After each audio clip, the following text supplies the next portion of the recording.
Hello, good morning, Max. Thank you for having me today here. Well, my background in exports started almost 13 years ago. I started working for an automotive sector, starting to the exports. Then I came to the textile. So I've got many backgrounds, many different backgrounds in different sectors. And finally, the last 5 years, I spent them in the design, furniture design world, in the cooperation with Pilma, which is a familiar company based in Barcelona, very popular in this sector and trying to do the export for them, especially for the business branch business of distribution.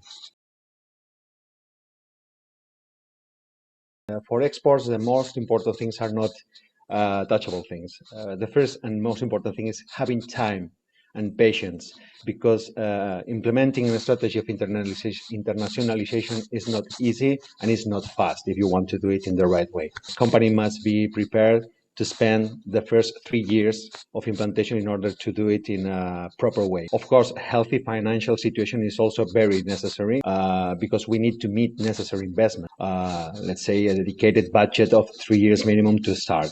Then there is another untouchable issue or resource that we need: the understanding and acceptance of the implications of the internationalization process by the owner or director's board of the company. So they have to have the exporting willing transfer to the whole organization.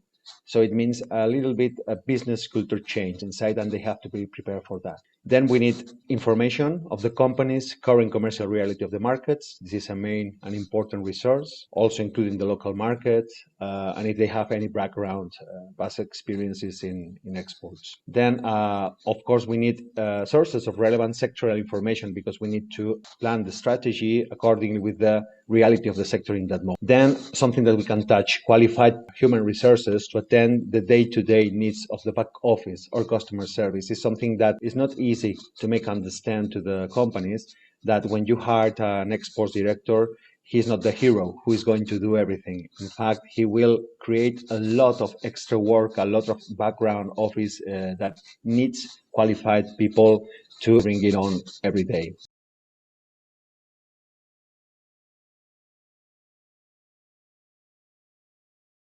You have to speak first with the directors board of the company in order to having clear defined goals of this strategy aligned with the strategic vision of the company and desired market positioning. When we are about to face an internationalization strategy, you first need to know where the owners of the company wants to go, and then try to find the right place and the right positioning for both views, because we are going to provide a different view that they are not used to, and you have been hired for that, to have a fluent communication and to be aligned with the managing directors.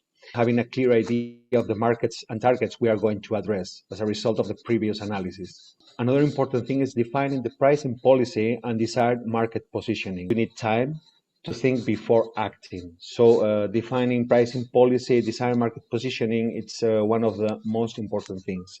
Because if you go with the wrong price to the market, then you can be dead before starting. We have to decide how we will approach it. Are we going to use agents? It's better to use distribution, franchises, direct access online. Are we going to be B2B or B2C company in the market?